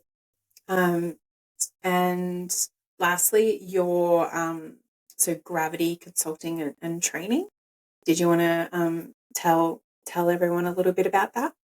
Yeah, so I've had the company for a couple of years. I've primarily used it to teach law enforcement supervisors in Washington State. So I teach on a contract for for POST, or we don't call it POST in Washington State. We call it the Criminal Justice Training Commission. They're the commissioning authority for all Washington State peace officers. And so yeah, I've been teaching for them for I think I started September of 2020. I think I formed the business around January of 21. And now I'm still teaching for them a lot more classes than I've done previously, because I have more time now. And I'm taking some of those same subjects and I'm teaching them to the business community. So last week I was teaching a local yogurt shop threat of violence training, kind of like a critical incident type training. Yep. And their staff just did phenomenal. Then yesterday I met with an owner of Allstate, one of our Allstate offices, and he wants me to come out and do a block of instruction on employee wellness, just equipping his staff with how to show up both in their personal lives and professional lives as the person they want to be. And I'm super excited about that, because I just see him as an owner and leader even before contacting me, already investing in his people. So that's what I'm passionate about. I'm hoping to take the leadership lessons that I've learned and how to care for people that I learned in law enforcement, and just take that over to the business community and hopefully make the community where I live better because of it. And then I still plan to do, hopefully support first responder communities. My wife and I, we share our story that we went through, and it's kind of funny, and then there's tears as well. And so we're just looking for departments that need that and that we can partner with to come out and give our talk. And much like what Travis is doing, but he's doing it from the involved officer and the mental health professional, which is a really good presentation if people have a chance to see it. Mm-hmm. My wife and I, my approach is a little bit differently. We're more focused on the family. Yeah. I'm still giving my story, but she's coming along and saying what it was like to be a first responder spouse through all this. Yeah. And I think that is such an important aspect too, and something that's sort of, I think, being spoken about more, but I don't necessarily know if there's much movement about it. But there needs to be some kind of education for the spouses of our police officers and our firefighters and EMTs and paramedics and everything. Just simply, we're not taught what to be watching out for. We're not taught to, like, okay, so like, I look at my husband, perfect example, like, he has, sleep issues because he does 24-hour shifts, and sometimes his, appetite might be off, or his mood, or this or that. And, but some things can just be job related, and then some things can be PTS, related, or depression or anxiety, and so many other things. So just being given even just some basic tools or some basic knowledge that you can then commence a conversation or a check-in with your husband or your wife or partner, spouse, whoever, just to be like, hey, I've noticed you've been like kind of short with the kids lately. Like, are you doing okay? Is it just you've just had a rough couple of weeks and you're tired, or is something else going on that we need to figure out? Like, yeah, 100%. Getting I think that's going to be the biggest solution for the family. I mean, getting the help and the training is important, but if we can talk about tough things within the family unit, then hopefully, I mean, my wife right now is doing more than what she did before, and I thought she was good at it before. Now, when she sees me get worked up, she'll just reach over and lightly touch me, my arm, my leg, and be like, "Are you okay?" And it causes me to pause. Nope, I'm not. I'll be driving aggressively in our car, and she'll reach over and touch me instead of being like, "Why are you driving like this? What's your problem?" She just reaches over, she lightly touches me. "Are you doing all right, sweetie? I see something's up." And most of the time, pretty quick, I can be like, "Okay, yep, I see what you're saying," and I can correct maybe the behaviors that I was having out of the sensations or the anxiety I was feeling. So I think that's going to be a huge piece. I think that's how my wife and I could have done it better. She didn't feel safe to say things always. She thought it was going to erupt into a fight, an argument.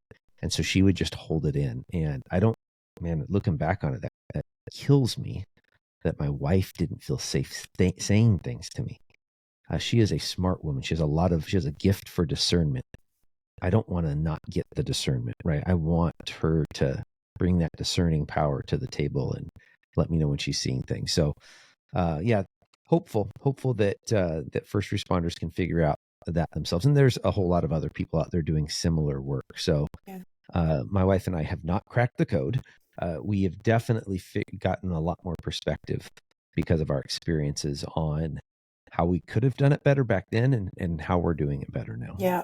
And I think, what you guys are bringing, like that hindsight, as well as everything that's kind of happened recently, like I think and speaking from like a spouse's perspective too, even though I did have, my first responder experience, I think it's really, I don't know if it's like a female thing, but we can often internalize a lot of our spouse's behavior. And so we kind of take it and it's like, oh, it's reflective on us. Oh, like I've done something wrong. I've upset them. And sometimes it's got nothing to do with us. They're tired, they're cranky, they've had a shitty shift, like whatever it is. But it's so easy and almost natural for us to internalize that and learning not to be able to do that, not to kind of take it on board. I think is something that actually has to be taught as well, or even just recognized and be like, do you know that you're doing this, or is it a possibility that you're doing this? Because then there's Yeah, like that miscommunication, and it all goes downhill from there. I agree. 100%. Yeah. And so, sort of one of the final questions that I wanted to ask you about is, you know, I guess maybe what do you think your mission is now? Like, is it just so multifaceted and all the wonderful things that you've spoken about, or is there one particular thing that you're really like, this is my focus, this is my drive, this is like my, my purpose right now? Yeah. Simon Sinek talks about what is your why? And my why is to captivate audiences with truth. Wow. And so there's a couple of pieces there that kind of raise the bar for me. First of all, to captivate audiences, I can't show up in a lazy form, right? I mean, like I got to be ready to be. I almost said dramatic. I got to be ready to be dynamic, a little bit different than dramatic. Just a tad. Got to be ready to be dynamic in the settings that I show up in, and that doesn't mean I always have to be the voice in the room. Sometimes I can take on a supporting behavior and still be dynamic.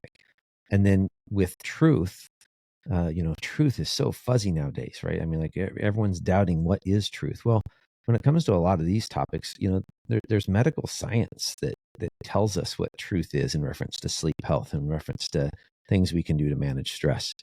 And so I don't want to be throwing around junk science. Now, that isn't to say that I do a lot of research. I mean, I read a lot, but I'm depending on other people's research, like Dr. Matthew Walker.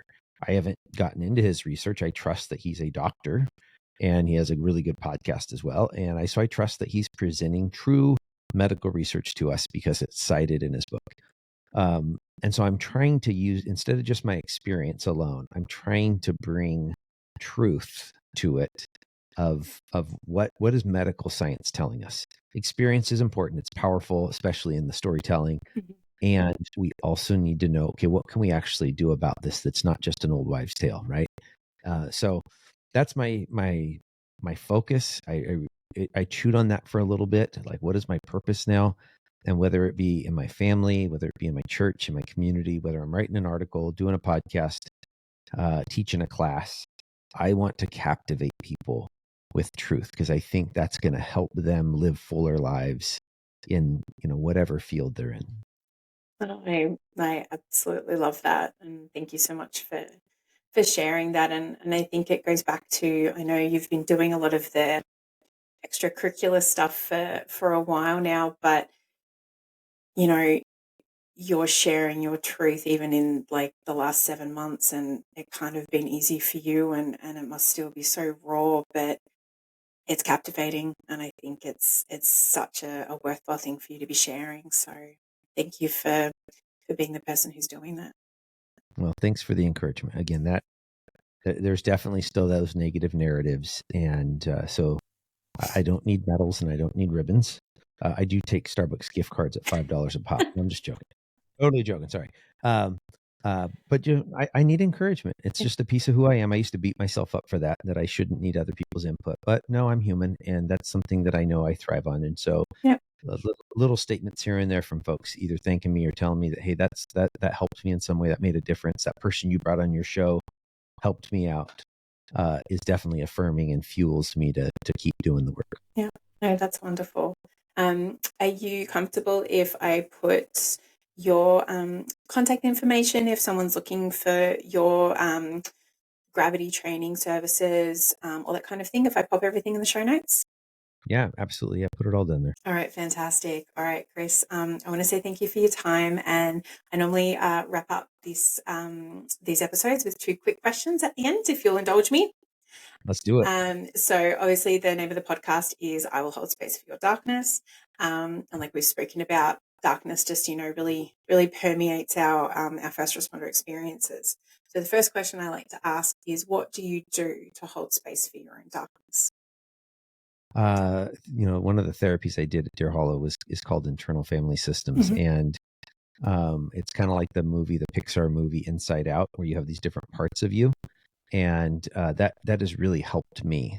recognizing that my personalities are not divided by the word but. The word but takes away what the previous statement was. I love you, but I hate you right now, or I love you, but I wish you would have done the dishes.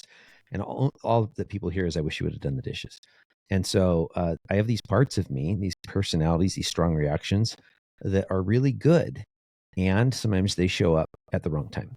And so that's what's really helped me sit in my own darkness, is to embrace that in myself, to give myself grace.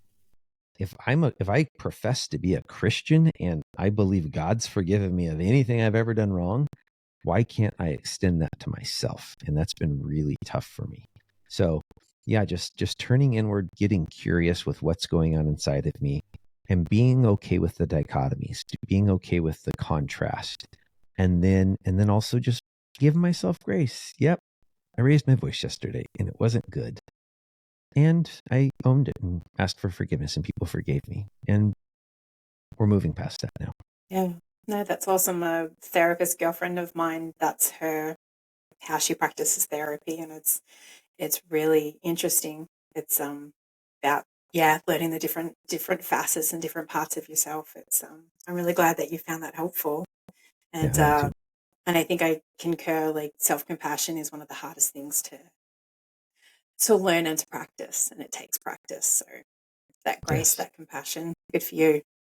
And a final question is, what can someone do to help support you in order for you to be able to hold space for that darkness as well, Chris? Listen. That's how my friends help me. And so if you have someone else, or for some reason you and I are talking, just listen, and don't try to fix me. Just listening helps me get it out. People showing me empathy, just receiving me, holding space for me, it makes me feel the belonging, and that helps me then translate back over to the grace thing. When I have other people that I've shared the deepest and darkest things with, and they just receive me and they love me, right? That allows me to go, hey, maybe I'm not that broken after all. That's wonderful. Thank you so much for sharing. You're welcome. All right, Chris, I'm going to let you go. I think I've monopolized enough of your time this evening. This has been another episode of I Will Hold Space for Your Darkness. I've been your host, Erin Jane. My sincere gratitude and thanks to Chris for coming on today. And as always, let me listen in a way you've never been heard. Thank you.